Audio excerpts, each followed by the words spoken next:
నమస్తే, welcome to 69 TV. నేను జితేంద్ర. బులెటిన్లోకి వెళ్లే ముందు హెడ్లైన్ చూద్దాం.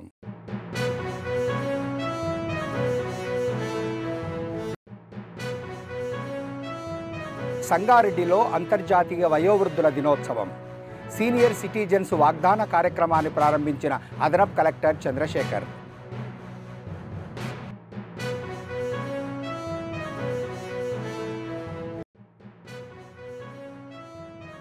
సుద్దకుంట చెరువు సుందరీకరణపై స్పష్టతనిచ్చిన హైడ్రా. 3 ఎకరాల చెరువునే అభివృద్ధి చేయాలంటూ రంగనాథ్ సూచన.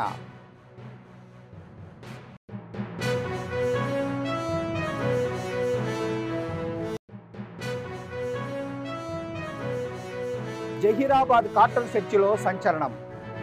ఎయిర్ గన్ దుప్పి కొమ్ములు పట్టివేత.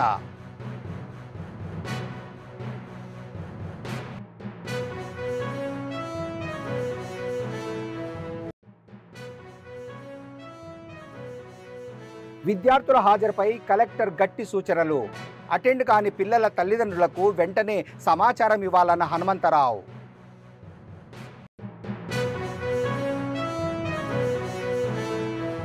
ఇక డీటెయిల్స్లోకి వెళ్తే, మహిళా శిశు వయోవృద్ధుల దివ్యాంగుల ట్రాన్స్జెండర్ శాఖ ఆధ్వర్యంలో అంతర్జాతీయ వయోవృద్ధుల దినోత్సవంలో భాగంగా సంగారెడ్డి జిల్లా సీనియర్ సిటిజన్సీ వాగ్దాన కార్యక్రమం జరిగింది. ఈ కార్యక్రమానికి ముఖ్య అతిథిగా జిల్లా అదనపు కలెక్టర్ బి చంద్రశేఖర్ జెండా ఊపి ర్యాలీని ప్రారంభించారు. ఈ సందర్భంగా జిల్లా అదనపు కలెక్టర్ మాట్లాడుతూ, వృద్ధులు మన సమాజం యొక్క అమూల్యమైన సంపద. వారి అనుభవం, జీవన జ్ఞానం భావితరాలకు దారి చూపే మార్గదర్శకం. స్థిరమైన ప్రగతికి సీనియర్ సిటిజన్స్ యొక్క ఆలోచన పటిమ, అనుభవం బలమైన ఆధారంగా నిలిచి సమాజ అభివృద్ధికి తోడ్పడతాయని అన్నారు. వృద్ధుల సంక్షేమం కోసం తెలంగాణ రాష్ట్ర ప్రభుత్వం ప్రత్యేక చట్టాలు తీసుకురావడం, పెన్షన్ పథకాలు, ఆస్తి హక్కుల రక్షణ, వృద్ధాశ్రమాల ఏర్పాటు వంటి అనేక కార్యక్రమాలు అమలు చేస్తున్నదని తెలిపారు. వృద్ధులు మన జాన సంపద. వృద్ధుల చట్టాలను గౌరవిస్తాం. వృద్ధుల చట్టాలను వినకపోతే పిల్లలు తల్లిదండ్రులను పోషించకపోతే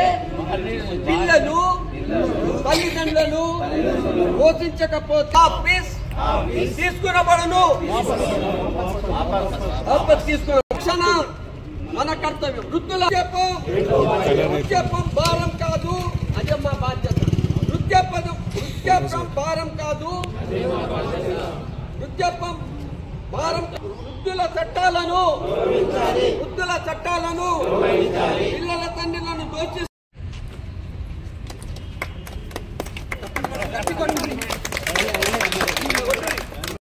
అంతర్జాతీయ వృద్ధుల వారోత్సవాలు 2025 సందర్భంగా ఏర్పాటు చేసినటువంటి ఈ కార్యక్రమం women and child welfare department నుంచి ఆర్గనైజ్ చేస్తున్నారు. సంగారెడ్డి జిల్లాలో ఈరోజు మనం అందరం కూడా సీనియర్ సిటిజన్స్ అందరితోటి వాళ్ళతో వాకథాన్ ప్రోగ్రామ్ అనేది ఈరోజు స్టార్ట్ చేసుకున్నాము. సో అందరు జిల్లా అధికారులు అట్లాగే సీనియర్ సిటిజన్స్ సంబంధించినటువంటి అసోసియేషన్ వారి యొక్క బృందాలు అందరూ కూడా ఇక్కడికి రావడం జరిగింది. సో మనందరికీ తెలుసు, మనకు భారతదేశంలో కానీ ప్రపంచంలో కూడా 2050 నాటికి మనకు వృద్ధుల యొక్క జనాభా అనేది మనం పెరుగుతూ ఉన్నది. సో ఈ పెరుగుతున్నటువంటి వాళ్ళకి సంబంధించినటువంటి వాటిలో అనేక రకమైనటువంటి సమస్యలు వృద్ధులు సీనియర్ సిటిజన్స్ వారికి వస్తున్నాయి. వాళ్ళకి ఆస్తి పరంగా కానీ, కుటుంబం సంబంధించిన వ్యవహారాల్లో కానీ, వాళ్ళ ఆరోగ్య సమస్యలపై కానీ, వృద్ధాప్యకు సంబంధించినవి కానీ అనేక రకాలైనటువంటి సమస్యలతోటి వాళ్ళు సతమతం అవుతున్నారు, ఛాలెంజెస్ చేస్తున్నారు. మారుతున్న సొసైటీకి అనుగుణంగా కూడా మనము రూపాంతరం చెందాల్సినటువంటి అవసరం మన మీద ఉన్నది. తల్లిదండ్రులు ఒకప్పుడు ఉమ్మడి కుటుంబంలో ఉన్నప్పుడు ఒక రకంగా ఉంది, బట్ ఇప్పుడు మనకు అన్ని న్యూక్లియర్ ఫ్యామిలీస్ అయినాయి కాబట్టి కూడా ఈ వృద్ధుల కోసము ప్రత్యేకంగా చట్టాలను తీసుకురావాల్సిన అవసరం మనకి ఉన్నది. కాబట్టి ప్రభుత్వం కూడా అనేక చట్టాలని అలాగే అనేక సంక్షేమ పథకాలని సీనియర్ సిటిజన్స్ కోసము ఏర్పాటు చేయడం జరిగింది. వీటి పెన్షన్స్ కానివ్వండి, senior citizens and maintenance act ద్వారా కానీ, ఆస్తులలో హక్కు కల్పించడం విషయంలో కానివ్వండి, సో వారి యొక్క హెల్త్ పరంగా కూడా అండ్ వాళ్ళ యొక్క బాగోగులు చూసుకోవడానికి కూడా మనకి ఓల్డ్ ఏజ్ హోమ్స్ కూడా ఇక్కడ మనకు ఉన్నాయి. ఎన్నో ఎన్జిఓస్ కూడా మన సంగారెడ్డి జిల్లాలో వారి యొక్క వెల్ఫేర్కి తోడ్పాటును అందిస్తూ ఉన్నాయి. సో ఈ వారోత్సవాలని మళ్ళీ మనం ఒకసారి మనం సృష్టించుకోవాలి. మనకు ఉన్నటువంటి మన సంపద ఎలా అయితే మనకు జాతి సంపద ఉందో మన వృద్ధులు కూడా ఒక సంపదగా మనం అందరం కూడా భావించాలి. వాళ్ళ జ్ఞానం కానీ వాళ్ళ ఎక్స్పీరియన్స్ కానీ మనకు భావితరాలకి ఎంతో మేలు చేస్తుంది. సో వారి యొక్క ఎక్స్పీరియన్స్ కూడా మనం తీసుకున్నట్టయితే సో మెరుగైన సమాజానికి తోడ్పాటు అందించే విధంగా అందరం కూడా కృషి చేయగలుగుతాం. సో ఈ అవకాశం ఇచ్చినటువంటి అందరికీ ధన్యవాదాలు. నమస్కారము. ఏదైతే అంతర్జాతీయ వృద్ధుల దినోత్సవం సందర్భంగా ఇక్కడికి వచ్చేసిన మా అసోసియేషన్ మెంబర్స్కి అందరికీ కూడా శుభాకాంక్షలు. ఈ వీక్ లాంగ్ ప్రోగ్రామ్స్ ఏదైతే ఈ మంత్ 2025 నవంబర్ 12th నుంచి 19th వరకు కూడా ఈ 1 వీక్ సెలబ్రేషన్ చేసుకుంటున్నాము. ఇందులో భాగంగానే ఈరోజు వాకథాన్ ఏర్పాటు చేసుకున్నాము గౌరవ కలెక్టర్ గారు అండ్ అడిషనల్ కలెక్టర్ గారి ఆధ్వర్యాన. సో దీంట్లో ఏంటంటే ముఖ్యంగా ఈ వృద్ధులకు ఎవరైతే ఉన్నారో వాళ్ళందరూ కూడా వాళ్ళకు సంబంధించిన చట్టాలు ఏమున్నాయి, వాళ్ళకి ఎలా మేము సంరక్షణ కల్పిస్తామనేది కూడా చెప్పడం జరుగుతుంది. అండ్ మెయింటెనెన్స్ కేసెస్ అలాంటివి వచ్చినా కానీ ఇక్కడ మన జిల్లాలో ఎప్పటికప్పుడు కూడా అది క్లియర్ చేసేస్తున్నాము. ఎక్కడ కూడా పెండింగ్ ఉంచకుండా వాళ్ళ పిల్లలతో కౌన్సిలింగ్ చేయడము, వాళ్ళను కాంప్రమైజ్ చేయడము ఇలాంటివన్నీ కూడా చేస్తున్నాము. అలాగే మన జిల్లాలో 2-3 వృద్ధాశ్రమాలు ఉన్నాయి. అందులో కూడా ది బెస్ట్ సర్వీసెస్ ఇస్తున్నారు. సో అందులో ఇప్పుడు ఈ వీక్ ప్రోగ్రామ్స్లో భాగంగా రిక్రియేషన్స్ ప్రోగ్రామ్స్ కానీ వాళ్ళతో ఇంకా కల్చరల్ యాక్టివిటీస్ కూడా చేపిస్తున్నాము. అలాగే ఫ్రూట్స్ అండ్ ఇవన్నీ కూడా డిస్ట్రిబ్యూట్ చేస్తున్నాము, మెడికల్ క్యాంప్స్ లాంటివి. సో మెయిన్ దీని ఉద్దేశం ఏంటంటే ఇప్పుడు ఇందాక మా గౌరవ అడిషనల్ కలెక్టర్ సార్ చెప్పినట్లు చిన్న చిన్న కుటుంబాలు ఎంప్లాయీస్ ఎక్కువ అవ్వడము, తర్వాత ఒక్కప్పటిలాగా ఉమ్మడి కుటుంబాలు లేక వాళ్ళు అనుకున్నంతగా ప్రేమ ఆప్యాయతలు దొరకకపోవడము, ఎలోన్గా ఫీల్ అవ్వడము ఇవన్నీ కూడా జరుగుతున్నాయి. సో కాబట్టి వాళ్లకు మేము ఇక్కడ త్వరలో డే కేర్ సెంటర్ కూడా ఇనాగరేషన్ ఉంటుంది స్టేట్ వైడ్గా. అదే రోజు మన జిల్లాలో కూడా చేసుకుంటాము గౌరవ కలెక్టర్ అడిషనల్ కలెక్టర్ చేతుల మీదుగా అండ్ మన గౌరవ మినిస్టర్ చేతుల మీదుగా. అందులో వాళ్లకు రిక్రియేషన్ లాగా ఉంటుంది, వాళ్ళకి కావాల్సిన లైక్ యోగా, మెడిటేషన్ లాంటివి, chess, carroms, indoor outdoor games ఇవన్నీ కూడా ఉంటుంది. అండ్ మెయిన్గా ఏంటంటే వాళ్ళు ఎవ్వరు కూడా లోన్లీగా ఫీల్ అవ్వద్దు, డిప్రెషన్కి వెళ్ళొద్దు. ఎప్పటికప్పుడు వాళ్ళకి కావాల్సిన సదుపాయాలు and support women and child welfare department తరఫున అండ్ డిజేబుల్ డిపార్ట్మెంట్ తరఫున వాళ్ళకి ఎప్పటికప్పుడు అందించడం జరుగుతుంది. Thank you. మేడ్చల్ జిల్లా బోడుప్పల్ మున్సిపల్ కార్పొరేషన్లోని సుద్దకుంట చెరువును హైడ్రా కమిషనర్ రంగనాథ్ పరిశీలించారు. సుద్దకుంట పరివాహక ప్రాంతంలో నివాసితుల ఇండ్లకు ఇరిగేషన్ అధికారులు FTL మార్కు పెట్టారు. హైడ్రా పేరుతో భయభ్రాంతులకు గురి చేస్తున్నారని స్థానిక బాధిత ప్రజలు ఫిర్యాదు చేయగా సుద్దకుంటను పరిశీలించిన హైడ్రా కమిషనర్ రంగనాథ్ సుద్దకుంట 6 ఎకరాలు కాదు 3 ఎకరాలు మాత్రమే HMDA ద్వారా సుందరీకరణ చేయుటకు అనుమతినిస్తామని స్థానికులకు భరోసా ఇచ్చారు. స్థానిక ప్రజలు ఎవరూ భయపడాల్సిన అవసరం లేదు. హైడ్రా పేరుతో భయభ్రాంతులకు గురి చేసి డబ్బులు తీసుకునే వారిపై కఠిన చర్యలు ఉంటాయన్నారు. దీనితో స్థానికులు పెద్ద ఎత్తున హర్షం వ్యక్తం చేశారు. దాన్ని చెరువుగా తయారు చేసుకోవాలి. ఒకవేళ చెరువులో ఆల్రెడీ నివాస గృహాలు వచ్చి ఉంటాయి కనుక అది చెరువులో కట్టిన FTL లో కట్టిన దాని జోలికి హైడ్రా కాదు కదా, ఎవరు వెళ్ళినా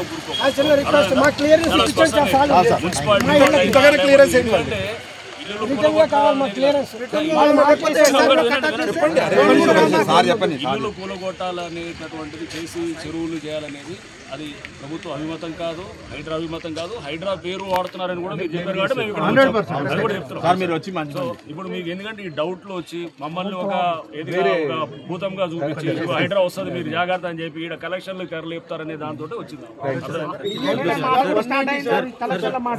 మార్కింగ్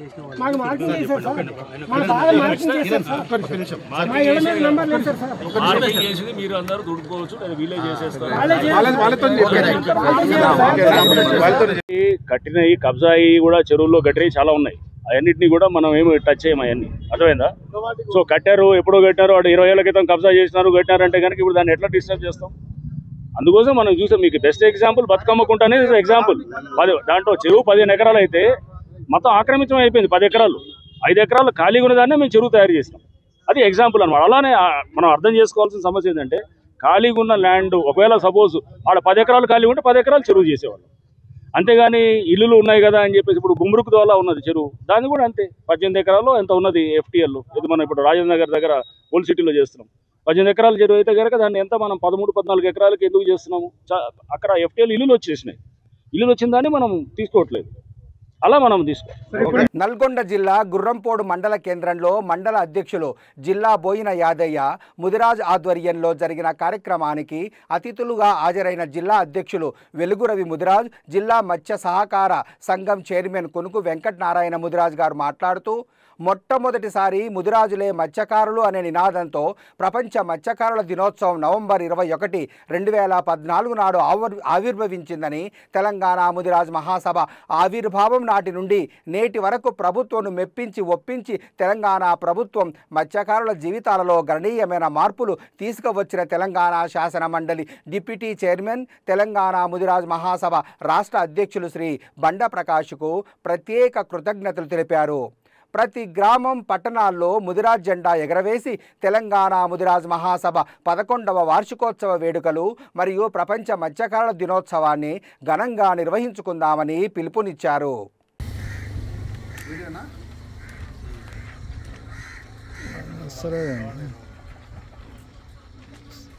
జై ముదిరాజ్, జై ముదిరాజ్, ముదిరాజ్ ఐక్యత, ముదిరాజ్ ఐక్యత, జై ముదిరాజ్, జై ముదిరాజ్, ముదిరాజ్ ఐక్యత, ముదిరాజ్ ఐక్యత, జై ముదిరాజ్, జై ముదిరాజ్, జై ముదిరాజ్, జై ముదిరాజ్, ముదిరాజ్ ఐక్యత, ముదిరాజ్ ఐక్యత, వెలుగురవి నాయకత్వం, వెలుగురవి నాయకత్వం, బండ ప్రకాష్ నాయకత్వం, బండ ప్రకాష్ నాయకత్వం, జై ముదిరాజ్, జై ముదిరాజ్, జై ముదిరాజ్, జై ముదిరాజ్, ముదిరాజ్ ఐక్యత, ముదిరాజ్ ఐక్యత. వచ్చినట్టేనా ఫోటో తీయనా? ఫోటో తీయనా? ఒకటి 2 మాటలు మాట్లాడుతుంది పెడితే వీడియో ఉందా? ఈరోజు నల్గొండ జిల్లా గుర్రంపూడి మండల కేంద్రంలో తెలంగాణ ముదిరాజ్ మహాసభ 21న ఈ నెల 21న ఆవిర్భావ దినోత్సవం సందర్భంగా ప్రపంచ మత్స్యకారుల దినోత్సవం కూడా ఆ రోజు. మరి ప్రతి సంవత్సరము మరి తెలంగాణ ముదిరాజ్ మహాసభకు సంబంధించిన పుట్టినరోజు జరుపుకోవడం జరుగుతుంది. ప్రతి గ్రామంలో కూడా ముదిరాజ్ జెండా కార్యక్రమం చేసుకొని మరి అందరం కూడా ఐక్యంగా ముందుకెళ్లాలనే ఆలోచన. తెలంగాణ ముదిరాజ్ మహాసభ ఏర్పడిన తర్వాత అనేక సంఘాల విషయాలలో సొసైటీ మత్స్యకార్మికుల కోసం అనేక సంక్షేమ పథకాలు తీసుకురావడం జరిగింది. ఈ యొక్క కృషిలో అందరూ భాగస్వామైనారు. ఈ తెలంగాణ ముదిరాజ్ మహాసభ ద్వారా మరి ముదిరాజులందరూ కూడా అభివృద్ధి చెందడానికి ఎంతో కొంత తోడ్పడదన్న విషయం ప్రతి ఒక్కరు తెలుసుకొని ఇక ముందట కూడా అందరం కలిసికట్టుగా ఉండి ముందుకెళ్లాలని కోరుతూ ఈ కార్యక్రమంలో భాగస్వామైనటువంటి జిల్లా చైర్మన్ మత్స్యకార్మిక జిల్లా చైర్మన్ కనుక వెంకటనారాయణ గారికి ధన్యవాదాలు తెలుపుతూ అదేవిధంగా ఇక్కడికి వచ్చేసినటువంటి ముదిరాజ్ మండల మహాసభ నాయకులందరికీ కూడా పేరు పేరున నమస్కారాలు. జై ముదిరాజ్, జై ముదిరాజ్. సిద్దిపేట జిల్లా ఉస్నాబాద్ నియోజకవర్గ కేంద్రంలోని ఎల్లమ్మ చెరువులో చేపపిల్లల విడుదల కార్యక్రమంలో మంత్రులు Ponnam Prabhakar, Vakiti Srihari, fisheries corporation chairman మెట్టు సాయి కుమార్లు పాల్గొని ఉస్నాబాద్ టూరిజంగా అభివృద్ధి చేసి మత్స్య సంపద ద్వారా ఆర్థిక వృద్ధి సాధించేలా చర్యలు తీసుకుంటామని వెల్లడించారు. అనంతరం ఉస్నాబాద్ ఎల్లమ్మ చెరువులో 5.17 లక్షల రూపాయలతో 3 లక్షల చేపపిల్లలు విడుదల చేశారు. ఎల్లమ్మ చెరువులో ఉచిత చేపపిల్లల పంపిణీ ద్వారా 253 మంది మత్స్యకారుల కుటుంబాలకు లబ్ధి చేకూరనుంది. అంతేకాకుండా ప్రమాదవశాత్తు మత్స్యకారులు మరణిస్తే వారికి గ్రూప్ యాక్సిడెంట్ ఇన్సూరెన్స్ పాలసీ తీసుకొని వచ్చి 5 లక్షల రూపాయలు బీమా కల్పిస్తామన్నారు. చేపపిల్లల సైజు ప్రకారంగా కానీ అన్ని రకాలుగా బాగుండాలి, అన్ని చెరువులు వేయాలని చెప్పినారు. నేను పెద్దలు మంత్రి గారిని కోరుతున్నా, మా హుస్నాబాద్ ప్రాంతంలో ఉన్నటువంటి ప్రతి చెరువులో కొంత సంఖ్య పెంచి ఈ ప్రాంతం అంతా కూడా వెనుకబడ్డ ప్రాంతం, గ్రామీణ ప్రాంతం, పల్లెలు పేదలకు ఆహారంగా ఉపయోగపడి ఉపాధి కూడా అవకాశం ఉండే విధంగా ఉండేటువంటి ఈ యొక్క మత్స్య సంపదను కొంత ఎక్కువ సంఖ్యలో మీరు ఇచ్చేటువంటి దానికి 3 లక్షల పిల్లలు ఇచ్చినారు. ఇంకో 20% కలిపి 3,60,000 ఇచ్చే విధంగా అన్నిటికీ 20% ఎన్హాన్స్మెంట్ ఇవ్వని సందర్భంగా ప్రేమపూర్వకంగా విజ్ఞప్తి చేస్తా ఉన్నాం. అదేవిధంగా మొత్తం హుస్నాబాద్ సంబంధించిన దాంట్లో ఎల్లమ్మ చెరువు పెద్దది, శనివారం చెరువు పెద్దది, ఇట్లా మండలంలో 1-2 చెరువులు ఉన్నాయి. కానీ అట్లీస్ట్ ఇక్కడ ఇది మున్సిపాలిటీ కాబట్టి మార్కెటింగ్ అవకాశం కూడా ఉంటుంది. ఇందులో రొయ్యలు కూడా వేసేటువంటి కార్యక్రమం తీసుకోవాలని సందర్భంగా నేను కోరుతా ఉన్నాను. తప్పకుండా రొయ్యలు కూడా పెరుగుతాయి. ఈ విధంగా ఈ టూరిజం ప్రాంతం కూడా కొంత డెవలప్మెంట్ చేసేటువంటి ఆలోచనతో నడుస్తూ ఉంది. 18 కోట్ల రూపాయలతోటి కాబట్టి ప్రాంత ప్రజలు కూడా టూరిజంకి వచ్చినప్పుడు కూడా ఫిష్ కొనుక్కునే విధంగా మన ఫిష్ మార్కెట్ను తప్పకుండా నిర్మించాలి. మెదక్ జిల్లా కేంద్రంలోని బీఆర్ఎస్ పార్టీ కార్యాలయంలో మాజీ municipal chairman Mallikarjun Goud, BRS party పట్టణ అధ్యక్షుడు మామిళ్ల ఆంజనేయులు మీడియాతో మాట్లాడుతూ మాజీ మంత్రి హరీష్ రావుపై అవాకులు చవాకులు మానుకోవాలని అన్నారు. మాజీ ముఖ్యమంత్రి కేసీఆర్ కవితకు ఎన్నో పదవులు ఇచ్చారని, ఆమెకి ఇప్పుడు జ్ఞానం లేకుండా మాట్లాడుతుందని అన్నారు. హరీష్ రావుకు రెడ్డిపల్లి దగ్గర 400 ఎకరాలున్నాయని ఆరోపణలు చేస్తున్నదని, భూములపై బహిరంగ చర్చకు రెడీగా ఉన్నాము, మీరు రెడీయా అని సవాల్ విసిరారు. సీఎం రేవంత్ రెడ్డి స్క్రిప్ట్ మాట్లాడడం మానుకోవాలని హెచ్చరించారు. ప్రతిపక్ష పాత్ర పోషించాలనుకునే మీరు ఎక్కడన్నా కాంగ్రెస్ పార్టీని విమర్శించారు. స్థానికంగా కూడా మరి ఎన్నికలు జరిగినప్పుడు ఇక్కడ ఒక కంపెనీలు తెస్తాం, నిరుద్యోగులకు ఉపాధి చూపిస్తాం, ఉద్యోగాలు ఇస్తాం, అనేక రకాలుగా చెప్పి ఇక్కడ గెలిచారు. ఇక్కడ గెలిచిన నాయకుల మీద ఎక్కడ మాట్లాడలే, కానీ ఓడిన నాయకుల మీదనే మీరు మాట్లాడుతున్నారు. అంటే కాంగ్రెస్ పార్టీ అంతర్భాగంగా మీరు మాట్లాడుతున్నారు అనడానికి మరి నిదర్శనం. కవిత గారికి ఇంకా మేము చాలా సందర్భాల్లో ఆమె ఇక్కడ మెదక్ వచ్చినప్పుడు, బహుశా 1 సంవత్సరం క్రితం మేము క్రిస్మస్కు మెదక్ వచ్చింది. మెదక్ వచ్చినప్పుడు మేము కూడా ఆమెను రిసీవ్ చేసుకున్నాం. ఇక్కడే ఆమె ప్రెస్ మీట్ పెట్టింది. మెదక్ బ్రహ్మాండంగా అభివృద్ధి జరిగింది. నేను గతంలో ఎప్పుడో చూసిన మెదక్ను, అట్లా లేదు. మెదకు భారీగా అభివృద్ధి 10 సంవత్సరాల టీఆర్ఎస్ పాలనలో మరి రోడ్లు కావచ్చు, కెనాళ్ళు కావచ్చు, చెక్ డ్యాములు కావచ్చు, అదేవిధంగా కలెక్టరేట్ కావచ్చు, ఎస్పీ ఆఫీస్ కావచ్చు, అదేవిధంగా లైబ్రరీ కావచ్చు, అనేక విధాలుగా మాట్లాడింది. కానీ ఎక్కడ కూడా అప్పుడు అభివృద్ధి అయిందని చెప్పిన ఇదే కవిత గారు మీరు పార్టీలకు వెళ్ళి పోగానే నేను మెదక్ ఏదో అద్భుతమైంది అనుకున్నా, కానీ ఇట్లుందా మెదకు అదే అంటే ఈమె 10 సంవత్సరాలుగా మెదక్కు రానట్టు, 10 సంవత్సరాలుగా మెదక్ అంటే తెలియనట్టు, నేను ఏదో అమెరికాలో ఉండే మెదక్ గురించి విన్నా, ఇక్కడ ఇట్లుంది అని చెప్పినట్టు మాట్లాడడం అనేది దురదృష్టకరం. ఒక పార్టీ మా అధినేత కూతురుగా ఆమె పార్టీని వీడిపోయినందుకు మరి మేమందరం గతంలో చింతించినాం. కానీ ఈరోజు పార్టీని విమర్శించడం, కేటీఆర్ గారిని విమర్శించడం, హరీష్ రావు గారిని విమర్శించడం అనేది అది పార్టీకి తీరని నష్టం కలిగించే విధంగా మీరు మాట్లాడుతున్నారు. సంగారెడ్డి జిల్లా జహీరాబాద్లో డీఎస్పీ సైదా నాయక్ నేతృత్వంలో పోలీసులు విస్తృతంగా కార్టన్ సెర్చ్ నిర్వహించారు. ఈ తనిఖీల్లో పోలీసులు ఓ వ్యక్తి వద్ద నుంచి ఎయిర్ గన్ మరియు దుప్పికొమ్ములు స్వాధీనం చేసుకున్నారు. ఈ వస్తువుల అసలు పత్రాలు, వినియోగ వివరాలు లేకపోవడంతో కేసు నమోదు చేసినట్లు పోలీసులు వెల్లడించారు. అలాగే కార్టన్ సెర్చ్లో భాగంగా సరైన పత్రాలు లేని 32 బైకులు, 14 ఆటోలు, 2 కార్లను పోలీసులు స్వాధీనం చేసుకొని దర్యాప్తు చేస్తున్నారు. తమ్మడపల్లి భరత్ నగర్లో కార్డన్ సెర్చ్ చేయడం జరిగింది. ఏరియా డామినేషను ముఖ్యంగా ఈ కాలనీలో మొత్తం 800 హౌజులు ఉండటం జరిగింది. ఈ చుట్టుపక్కల ఇండస్ట్రీలో ఉన్న వాళ్ళందరూ కూడా ఇక్కడ కిరాయి తీసుకొని ఉంటున్నారు. చుట్టుపక్కల డిస్టిక్లో ఉన్న వాళ్ళు కూడా ఇక్కడ షెల్టర్ తీసుకొని ఇక్కడ పనిచేసుకుంటూ ఉంటున్నారు. అందుకు వీళ్ళని సెర్చ్ చేయడానికి ఈరోజు ప్రోగ్రామ్ కండక్ట్ చేయడం జరిగింది. ఇది ఎస్పీ గారి ఉత్తర్వుల ప్రకారంగా మా జైరాబాద్ డివిజన్ తరఫున మా సిఐలు, మా ఎస్ఐలు అందరూ ఈ యొక్క ప్రోగ్రామ్ని కండక్ట్ చేసినాము. దీని భాగంగా 32 వెహికల్స్ బైక్ సీజ్ చేయడం జరిగింది. దీంతోపాటు 14 ఆటోలు, 2 కార్లు కూడా సీజ్ చేయడం జరిగింది. దానికి సంబంధించిన యజమానులకు పేపర్ చూపించి మా టౌన్ ఎస్ఐ వినయ్ కుమారు, మా టౌన్ సిఐ శివలింగంకు పేపర్ చూపించి ఆ వెహికల్ రిలీజ్ చేసుకోవచ్చు. ఒకవేళ డాక్యుమెంట్ లేని దాని మీద కేసు కట్టి కోర్టుకు సబ్మిట్ చేయడం జరుగుతుంది. ముఖ్యంగా ఈ కమ్యూనిటీ పోలీసింగ్ భాగంలో పబ్లిక్ అందరినీ, భరత్ నగర్ గ్రామస్తులందరినీ పిలిపించి అవేర్నెస్ ప్రోగ్రామ్ కండక్ట్ చేయడం జరిగింది. దీంట్లో సైబర్ క్రైమ్ కూడా వాళ్లకు ఎక్స్ప్లెయిన్ చేయడం జరిగింది. ముఖ్యంగా ఈ ప్రోగ్రాం వాళ్ళందరూ వాళ్ళతో మాట్లాడితే ఇంటరాక్షన్ అయితే ఇంకా అన్నోన్ పర్సన్ని కూడా ఇక్కడ ఎవరు వచ్చినా కూడా 100 డైల్ కాల్ చేయాలని చెప్పాలి. లోకల్ పోలీసు టౌన్కు ఇన్ఫర్మేషన్ ఇస్తే మేము వచ్చి వాళ్ళని ఎంక్వైరీ చేసి వాళ్ళపై చర్యలు తీసుకోవడం జరుగుతుంది. డాక్యుమెంట్ లేనిది, అడ్రస్ లేనిది, ప్రూఫ్ లేనిది ఇల్లు కిరాయి ఇవ్వద్దని చెప్పేసి వాళ్ళతో చెప్పడం జరిగింది. వాళ్ళు కూడా సహకరిస్తామని చెప్పారు. పబ్లిక్ కూడా సంతోషంగా ఫీల్ అయ్యారు. యాదాద్రి భువనగిరి జిల్లా ముత్తిరెడ్డిగూడెంలో జిల్లా పరిషత్ హై స్కూల్ని ఆకస్మికంగా తనిఖీ చేసిన జిల్లా కలెక్టర్ హనుమంతరావు విద్యార్థులకు ఇచ్చే ఆహారంలో సరిపడా పప్పు లేదు, కూరగాయలు కూడా ఎక్కువగా లేవు అని ఆగ్రహం వ్యక్తం చేశారు.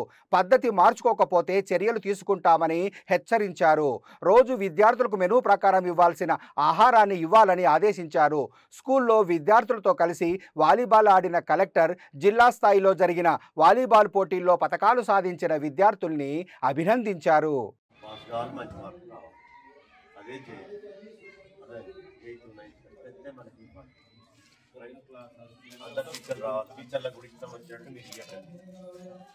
టీచర్లకు కూడా ఇష్టం వచ్చినట్టు లీవ్లు ఇవ్వకండి అంటే లీవ్ వాళ్ళకి రైట్ ఏం కాదు.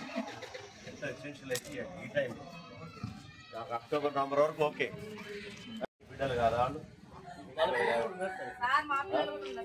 మరి కాదే కదా. మరి నువ్వు ఆ చిన్న కవర్ ఇంట్లో ఒక 4 కుటుంబం ఉంటే తెచ్చే కూరగాయలు నువ్వు పెంచాలా. వాళ్ళకి ఎట్లా ఉంటుంది శక్తి? 10వ తరగతి పిల్లలు ఉన్నారు, రాయాల పరీక్ష చూసుకో. బాగాలేదు హెచ్ఎం గారు మెమో ఇవ్వమంటావా? నీకు మధ్యాహ్నం భోజనం బాగాలేదు మెమో ఇవ్వలేమంటావా? నిన్నటి మీరు వచ్చిన రోజు కథ కావాలా? నిన్న తల్లి ఏమడుతురు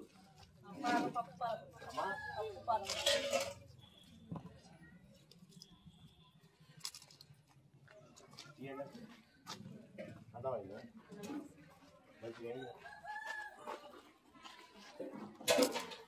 దమ్ము కొట్టు. ఏం బాగా వస్తుంది, ఇబ్బంది లేదు కదా. సరిపోతుందా? ఎంతమంది కదా? ఎవరు టీచర్ ఎవరు దీనికి బాబు? సార్ 57 టీచర్ 57 అంటే 40 మంది రాకుండా ఏదో మెస్ కమిటీ ఉంటుంది, దానికి ఇన్ఛార్జ్ ఉంటుంది కదా. అక్కడ ఏముంటుంది తల్లి? ఇక్కడ ఏమి అది ఓపెన్ చేయమ్మా. వేసిరా వేసిరా సార్ పెట్టి సరిపడ వేసిరా జాగ్రత్త.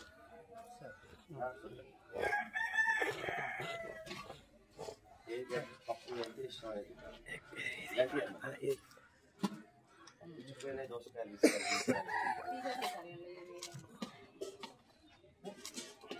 సరిపడ ఎంత వేసి కేజీన్నరా ఎట్లా 3 కిలోలు వేయాలి. 50 ఉన్నారు.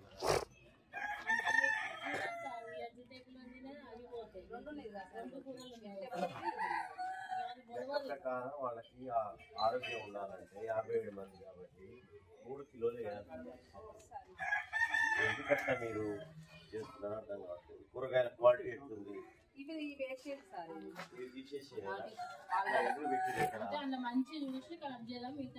మంచిగా పాడైంది ఇంతవరకు కట్ చేస్తావా?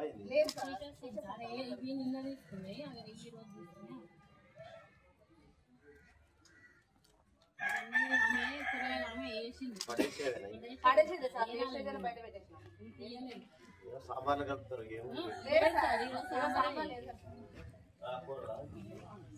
ఈరోజు తెచ్చిన బయట పెట్టమ్మా. హైదరాబాద్ పోలీస్ కమిషనర్ ఆదేశాల మేరకు కామాటిపుర పోలీసులు ఆసియన్ గ్రామర్ స్కూల్లో సైబర్ క్రైమ్ అవగాహన కార్యక్రమాన్ని నిర్వహించారు. ఈ కార్యక్రమంలో విద్యార్థులకు సైబర్ భద్రత, ఆన్లైన్ మోసాలు, సోషల్ మీడియా వినియోగంలో జాగ్రత్తలు, డిజిటల్ ఫుట్ ప్రింట్ ప్రాముఖ్యత వంటి అంశాలపై అవగాహన కల్పించారు. ఇంటర్నెట్ ప్రమాదాలు పెరుగుతున్న నేపథ్యంలో విద్యార్థులు, తల్లిదండ్రులు తప్పనిసరిగా అనుసరించాల్సిన భద్రతా చర్యలను పోలీసులు వివరించారు. కార్యక్రమంలో విద్యార్థులు పోలీసులను ప్రశ్నలు అడిగి సందేహాలను నివృత్తి చేసుకున్నారు. डिलीवर होने के बाद बाकी 90,000 दे दूंगा बोलता। वो शॉप वाला क्या मानते हैं, ठीक है ये करेक्ट हो सकता है बोल के पहले उसको 10,000 डाल देता।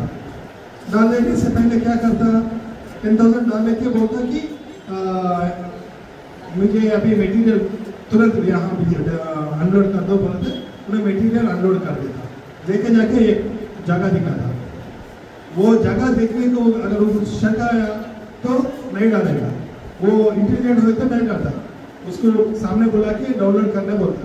मगर वो लोग जाके वो क्या बोलते हैं इनोसेंट पीपल जाके उधर डाउनलोड करता, पैसा बाद में देता बोलता, वो इसके बीच में आप अभी आ जाओ, मेरा नेटवर्क ठीक से काम नहीं कर रहा, आपके बंदा को भी जाओ, मेरे शॉप में पैसे मैं ये चौरस्ते पे हूँ, पैसे दे दो तो बोलता।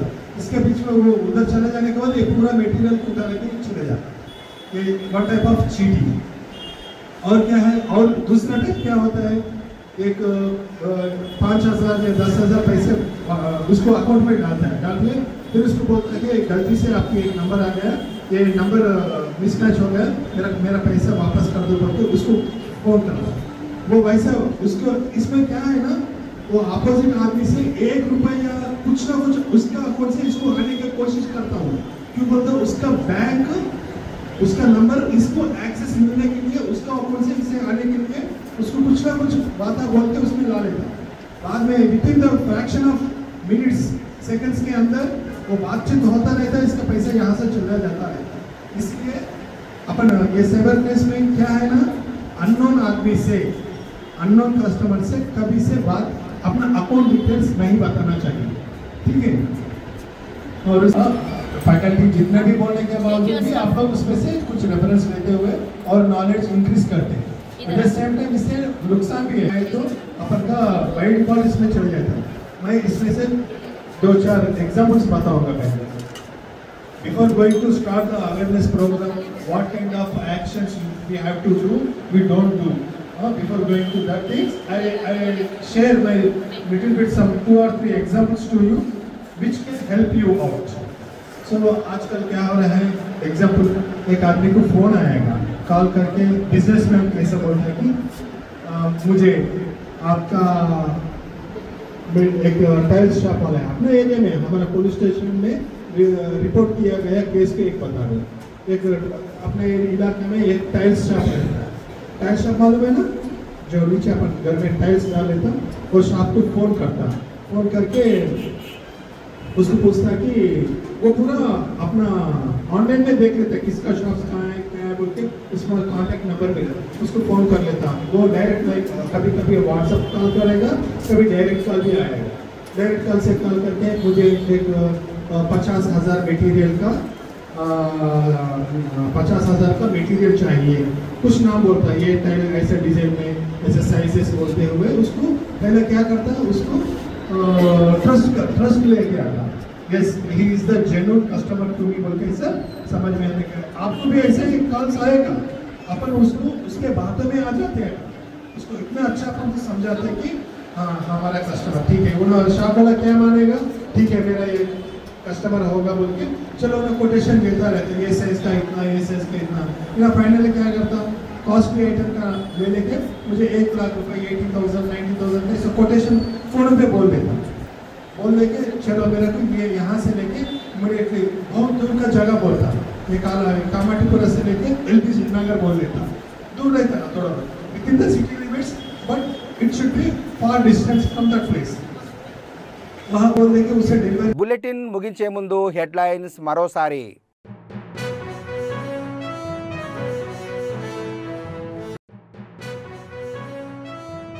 సంగారెడ్డిలో అంతర్జాతీయ వయోవృద్ధుల దినోత్సవం, సీనియర్ సిటిజన్స్ వాగ్దాన కార్యక్రమాన్ని ప్రారంభించిన అదనపు కలెక్టర్ చంద్రశేఖర్.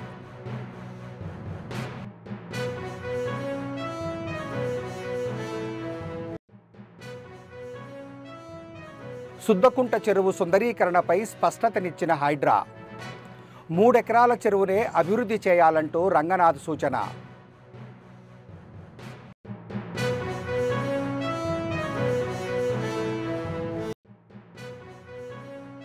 గుర్రంపోడులో ముదిరాజ్ మహాసభ ఆధ్వర్యంలో కార్యక్రమం, ప్రపంచ మత్స్యకారుల దినోత్సవ వేడుకలకు పిలుపు.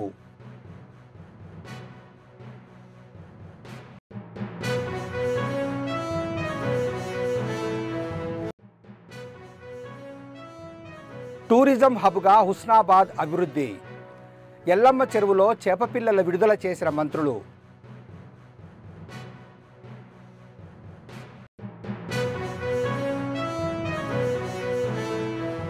ఇవి బులెటిన్ విశేషాలు. మరిన్ని అప్డేట్స్ కోసం చూస్తూనే ఉండండి 69 టీవీ.